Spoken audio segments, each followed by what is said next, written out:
Setiap manusia di bumi rindu untuk berbahagia. Siapa yang tidak? Namun di dunia mencari kebahagiaan dalam kesenangan, dalam kekayaan, dan kekuasaan.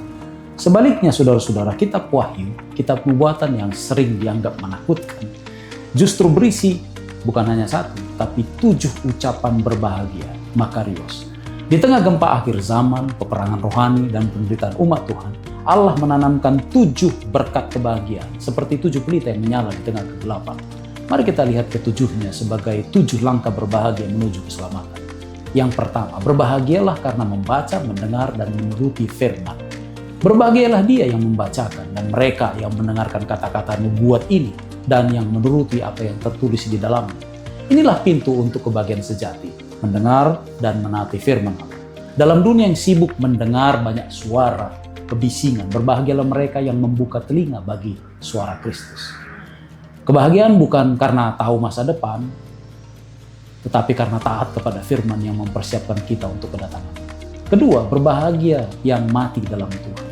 Wahyu 14 ayat 13. Berbahagialah orang-orang mati yang mati dalam Tuhan. Ucapan ini bukan untuk kematian biasa, saudara-saudara, melainkan bagi mereka yang mati dalam kesetiaan.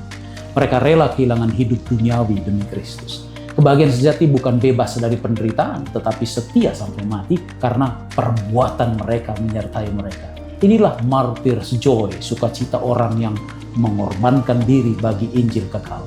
Yang ketiga, berbahagia yang berjaga dan memperhatikan pakaiannya. Wahyu 16 ayat 15. Berbahagialah dia yang berjaga-jaga dan memperhatikan pakaiannya. Pakaian melambangkan karakter dan kebenaran Kristus. Di dunia yang telanjang secara moral, umat Tuhan dipanggil menjaga jubah putihnya.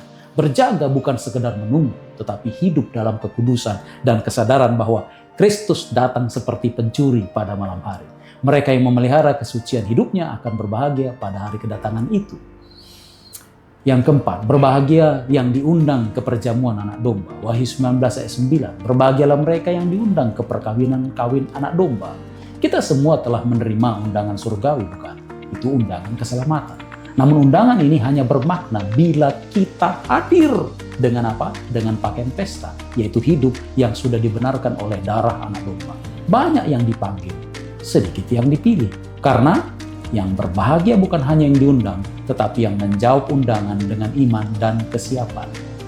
Yang kelima, berbahagia yang mendapat bagian dalam kebangkitan pertama. Wahyu 26, berbahagia dan kuduslah dia yang mendapat bagian dalam kebangkitan pertama itu. Kebangkitan pertama adalah janji bagi orang kudus yang menang dalam Kristus. Kematian kedua, sebaliknya, tidak berkuasa atas mereka, sebab mereka akan menjadi imam-imam Allah dan memerintah bersama Kristus 1000 tahun. Berbahagialah mereka yang hidup setia hingga akhir, sebab tidur mereka itu sementara, tetapi kebangkitan mereka kekal. Yang keenam, berbahagia yang menuruti perkataan nubuatan. Wahyu 27. Sesungguhnya aku datang segera, berbahagialah orang yang menuruti perkataan-perkataan nubuat kitab ini. Inilah panggilan kepada kita semua di akhir zaman, menuruti firman Tuhan dengan kesetiaan yang terus-menerus. Yesus berkata, kuduskanlah mereka dalam kebenaran, firman-Mu adalah kebenaran. Mentaati nubuatan berarti hidup selaras dengan kebenaran Kristus. Ketaatan bukan syarat keselamatan, tetapi bukti kasih dan kesetiaan kita kepada Sang Juru Selamat yang segera datang. Yang ketujuh, yang terakhir, berbahagia yang membasuh jubahnya.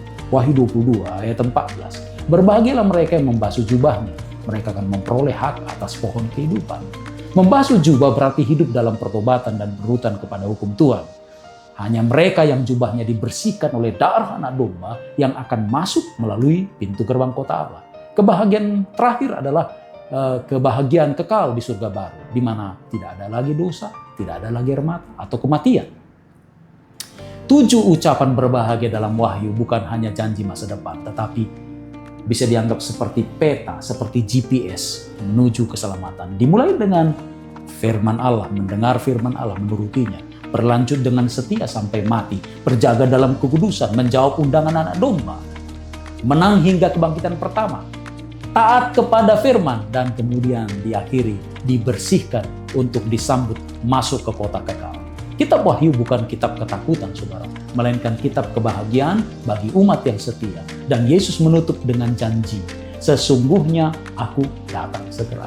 Mari kita menjadi orang-orang yang berbahagia. Karena apa? Karena siap menyambut kedatangannya. Reflection for the day.